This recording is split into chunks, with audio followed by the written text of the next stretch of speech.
¿Qué tal a todos? ¿Cómo estáis? Segundo vídeo. Esta vez vamos a hablar de una duda muy interesante y que me gustó mucho cuando la lanzó el compañero, que la dejo por aquí, que es el tema de los mitos o cómo controlar o cómo tratar el tema de las series y de las repeticiones. Hay mucho mito, me he apuntado aquí cosas para no dejarme nada, pero en este vídeo entenderéis el por qué siempre hacemos cachondeo del 3×10, del 3×12 que os enseñan en la carrera o que incluso vemos en tablas de gimnasio hechas por monitores e incluso por graduados de las ciencias de la actividad física y el deporte, que no deja de ser como intentar resolver un problema con una tirita. Es decir, es algo insuficiente. Hay muchas cosas que hay que tener en cuenta. Y en este vídeo entenderéis el por qué siempre atacamos ese, pues haz 3×10 y ya está, y santas pascuas, ¿no? Entonces, el cuerpo, sistema nervioso, musculatura, fibras musculares, no entiende de repeticiones. Voy a matizar esto. A tu cuádriceps le da igual que hagas 10, 12, 15. Tu cuádriceps no sabe lo que está haciendo. Tu cuádriceps lo que entiende es la intensidad a la que estás yendo, el carácter de esfuerzo que eso va a suponer, la respuesta fisiológica que va a tener que dar para poder combatir o enfrentarse al estímulo al que tú le estás sometiendo. Entonces, las series y las repeticiones, esto en el curso nuestros alumnos lo aprenden en un día y es increíble la capacidad de aprendizaje y cómo lo aplican a las pocas horas, a la hora ya de programar casos reales. Dejan de lado las series y las repeticiones, no importan las series y las repeticiones. Como ya vimos en el vídeo ayer, que ya hablamos de una escala del RIR e introducimos el RPE, es mucho más interesante centrarnos en este estímulo y la intensidad o carácter de esfuerzo, ya sea con la pérdida de la velocidad que podemos calcular con un encoder o con escalas como puede ser el RPE. Entonces, este carácter de esfuerzo es lo que tu músculo va a entender, es lo que va a generar adaptaciones, tanto agudas durante el entrenamiento, es decir, este estado inflamatorio del propio entrenamiento, como este estado que se va perpetuando a lo largo de las semanas y se generan, adaptaciones y cambios en el tejido, en sistema nervioso, todo, ¿ok? Es decir, esta supercompensación, este fenómeno de supercompensación, que también hay que tener en cuenta el descanso, que esto también lo vemos en el seminario, en este caso el mío, seminario teórico, que es el primero del curso para dar todas estas bases del ejercicio y la programación. Entonces, importante, ¿cómo calcular? Me ha apuntado aquí una cosa que me gustó mucho que dijo Alfonso en su seminario, que es el tercero del curso, de exposición al ejercicio en pacientes con dolor, que es el tema de las caras, porque la velocidad de ejecución, si no tenemos un encoder, el ojímetro también se ve cuando perdemos velocidad, ¿vale? Pero hay que estar muy entrenado y con muchos años de experiencia. El RPE es algo subjetivo que nos puede ayudar, pero sobre todo las caras. Hay ciertos indicios, como explica Alfonso, que cuando ya empezamos a cruzar ciertos umbrales, el cuerpo, la cara sobre todo, nos da ciertas pistas que ya estamos cruzando este umbral, como las pequeñas muecas, las respiraciones, las caras de esfuerzo, ¿no? Eso también sirve, no es lo mejor, pero esto ya también sirve que ya estamos cruzando cierto umbral mínimo para empezar a generar adaptaciones, ¿sí? Y esto es una herramienta muy potente, además que creo que todos sois conscientes de cuando hacéis ejercicio con vuestros pacientes, y si no es así es que estáis yendo a umbrales muy bajos y estáis usando el 3×10 y el 3×12 y listos, y no te hagas daño y baja carga. Por eso queremos romper con estos mitos, y el curso se hizo específicamente para eso, y lo hemos conseguido con nuestros alumnos, y lo estamos consiguiendo a través de estos vídeos que estamos colgando con gente que incluso no ha entrado al curso, pero es muy potente esta herramienta, como comentaba. Al fin y al cabo, vamos a garantizar que esa persona esté cruzando estos umbrales, genere adaptaciones y por lo tanto existan cambios de verdad. La persona gane más fuerza, genere más autonomía, es decir, nos enfocamos a la función, que esa función mejore, ¿ok? Entonces, he apuntado aquí un momento que bebo agua, que ya me la estoy acabando casi. Otra cosa a tener en cuenta. Cuantas más repeticiones hagamos ante una misma carga absoluta, cogemos una carga, pues hacemos más o menos repeticiones. Cuanto más repeticiones hagamos, hay una mayor pérdida o un mayor riesgo de pérdida de velocidad dentro de esta serie. Me explico. Si haces una serie de 5 repeticiones, entre la primera y la quinta repetición, ¿vale? Obviamente hay que ver esta carga absoluta que mueves, pero no va a haber tanto riesgo de pérdida de velocidad, es decir, entre la primera y la quinta repetición, vamos a hacer así, a lo mejor esta es a una velocidad alta y esta a una velocidad media, ¿vale? No va a haber tanta pérdida de velocidad como si hacemos de la primera a la decimosegunda. Obviamente a la decimosegunda, teniendo en cuenta la carga absoluta que movamos, pero va a haber mucho más riesgo de pérdida de velocidad. ¿Eso qué significa? Que si yo pierdo velocidad, nuestros alumnos ya lo saben, la velocidad está relacionada con el carácter de esfuerzo, es decir, con la intensidad relativa de la persona frente a esta carga. Entonces, lo que va a hacer es que cuanta mayor repeticiones, más riesgo de pérdida de velocidad, por lo tanto, más fatiga vamos a inducir, ¿no? Esto como una conclusión. ¿Significa esto que va a ser mejor hacer menos repeticiones a una mayor intensidad? Correcto. Va a ser mucho más cómodo, sobre todo en los ejercicios multiarticulares y básicos. ¿Por qué? Porque es mucho mejor hacer una intensidad, pongamos una sentadilla, unas zancadas, patrones de empuje, ¿ok? A 6, 8 repeticiones a una intensidad de un RPE 7-8, ¿ok? Que no marcar intensidad y vamos a hacer 15-20 repeticiones. Colocamos una carga muy baja, que la persona mueve a una velocidad espectacular y, claro, para cansarse va a necesitar hacer 20, 30 repeticiones, que eso es lo que vemos más. Y entonces eso va a hacer que esta acumulación de repeticiones, la fatiga intraserie, va a ser mucho mayor que no si, por ejemplo, nos moviéramos en series, como he comentado antes, 6, 8 repeticiones, en multiarticulares. Luego en analíticos, obviamente, podemos hacer estrategias de alta intensidad y nos vamos a las 15, 20, 30, pero son normalmente para ejercicios más analíticos, para grupos musculares mucho más analíticos, ¿ok? Entonces, simplemente eso, cuantas más repeticiones hagáis, significa que es que para llegar a un estímulo óptimo, la carga es muy baja, por lo tanto, el riesgo de pérdida de velocidad es mucho mayor y el volumen total de repeticiones de la serie es mucho mayor, por lo tanto, la fatiga va a ser mayor. Que esto rompe un poco con lo que se cree, ¿no? De, hostia, es que le pongo poco peso y vamos a muchas repeticiones. Ya, pero es que esto, quizá a nivel de fatiga central, periférica, puede llegar a, sobre todo central, y periférica también. Porque obviamente una sentadilla pesada a 2 repeticiones, eso te dispara el sistema nervioso a niveles estratosféricos, ¿no? En eso estamos todos de acuerdo. Pero quedaros con esta idea que estamos comentando. Entonces, ayer ya lo comenté en el vídeo, que lo importante aquí es en la ejecución de una repetición. Cada repetición es única. Por lo tanto, cada repetición hay que hacerla al máximo.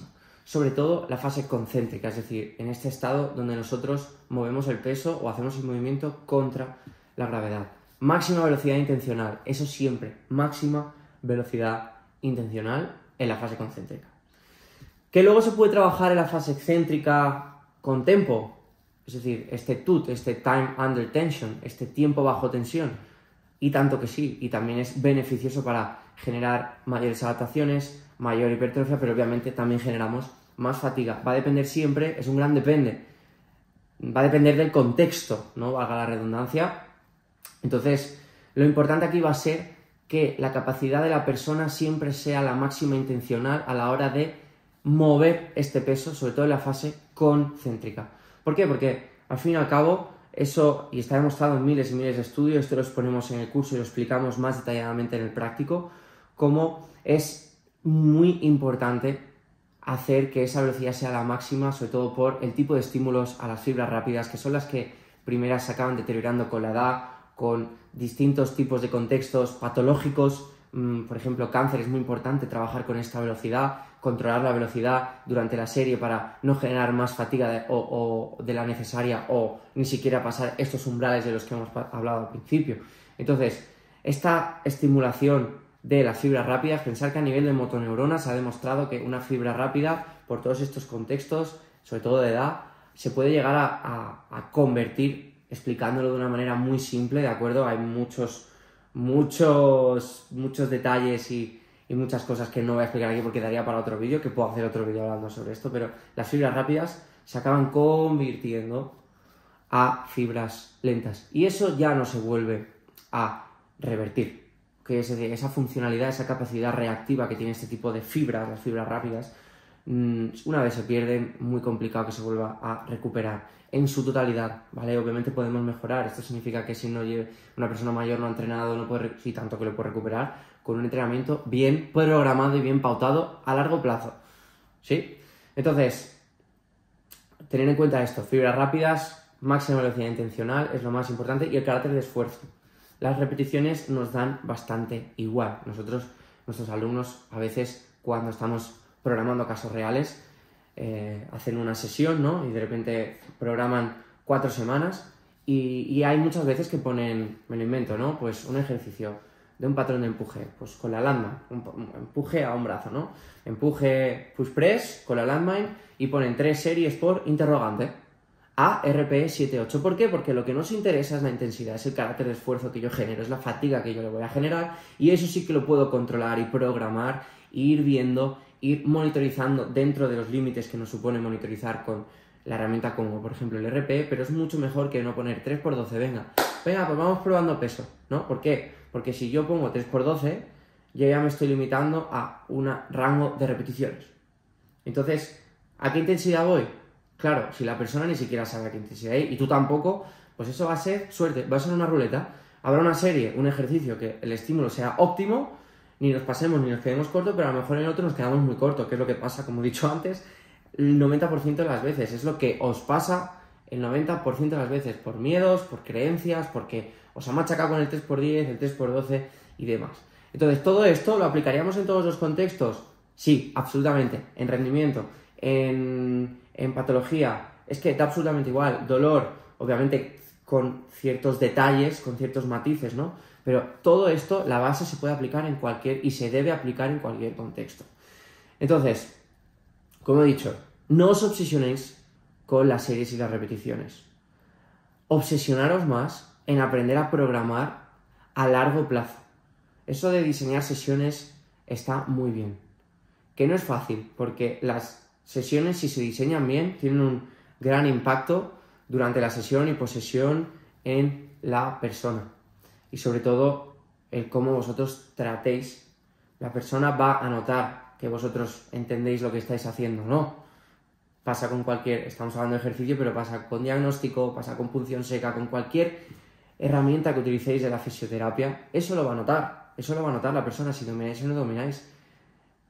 ¿Qué creéis que os va a ver una persona incluso que no sabe? Imaginaos una vecina, la Teresa del tercero segunda, no sabe de ejercicio, pero os ve dudar. Os ve dudar a la hora de qué vamos a hacer. Un ejercicio no sale bien y no sabéis qué regresión o progresión hacer, qué cambios hacer rápidos. Esto lo enseñamos en el curso. Uno de los objetivos del curso es, si este ejercicio no sale, vamos a otro. Y por eso enseñamos una gran cantidad de ejercicios que no hay que inventárselos. Todo parte de 4 ejercicios básicos y luego hay progresiones y regresiones y alternativas, ¿ok? No queramos hacer un circo de los ejercicios, todo es más simple. La capacidad que tengas tú de cambiar entre ejercicios rápido, esa fluidez con la que la persona te va a ver, va a generar mucha más seguridad. Uy, que hay una mosca por aquí. Va a generar mucha más seguridad y vas a transmitir mucha más seguridad y obviamente la persona va a confiar más en ti y esta adherencia al ejercicio que tú le quieras hacer va a ser mucho más fácil que no lo que probablemente pasa ahora, que es, venga, 2 o 3 ejercicios y a lo mejor los hace, a lo mejor no los hace, le da palo, no te hace caso. ¿Por qué? Porque hay que responsabilizarse de todo esto. Tienes que ser el mejor a la hora de comunicar y no va a ser simplemente comunicar, sino que tú sepas lo que le estás explicando, ¿ok? Como he dicho.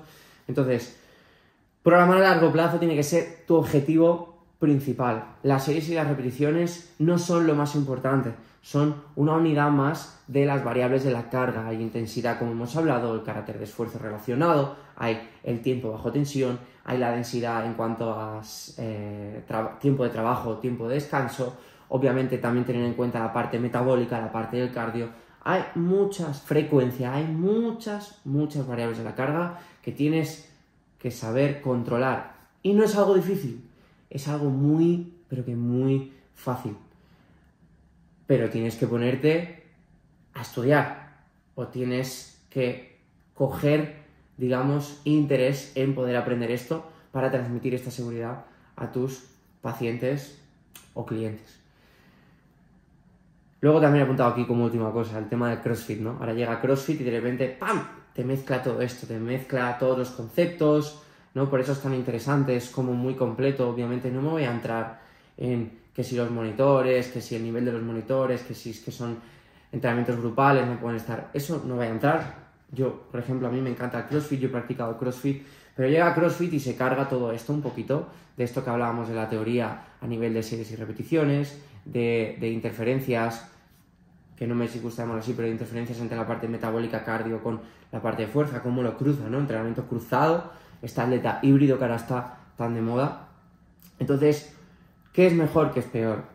Lo importante es la intensidad, por eso CrossFit se busca estos umbrales de alta intensidad. Quizá en algunos momentos, si no hay un control detrás, hay una intensidad demasiado elevada, ¿vale? Que estamos sobrepasando estas capacidades de la persona y es cuando pueden venir los problemas, pero esto pasa en el CrossFit y esto pasa en cualquier otra disciplina deportiva. Y ahora, por ejemplo, estoy empezando a salir en bici y si yo saliera de repente, llevo 3 meses saliendo en bici, pero si yo hubiese salido al principio las 3 horas que salgo ahora y he hecho una progresión y una exposición gradual a la carga y al estímulo, ¿no? Por lo tanto que se critica al CrossFit, que es peligroso, que tal. Bueno, esto pasa en todos los deportes, pero yo prefiero a gente, es mucho más saludable a gente que vaya a unos umbrales óptimos y de vez en cuando cruce estos umbrales de estas capacidades que tiene la persona, digamos, superar los límites de cada uno. Prefiero gente así que no gente que obviamente pues tenga hábitos sedentarios, tenga hábitos de yo voy a entrenar, o hablo de atletas, pero también hablo de profesionales, de no, yo les entreno un poquito así, control motor, ¿vale? Que el control motor ya podríamos hacer otro vídeo, porque creo que el control motor está muy prostituido ese concepto y muy mal interpretado. Lo único que genera es, digamos, un estado de fragilización tanto por el profesional como por él o la paciente que tenga delante, pero bueno, eso también es otro vídeo, me lo apunto por aquí. Y nada, chicos, si queréis aprender, os dejo aquí el enlace tanto de nuestras redes sociales, Get Formaciones, para que podáis seguirnos, porque colgamos muchos vídeos en formato corto, obviamente, y podéis ver también en nuestro canal partes de seminarios de forma gratuita, de todos los seminarios de nuestro curso, de los 10 seminarios que tenemos.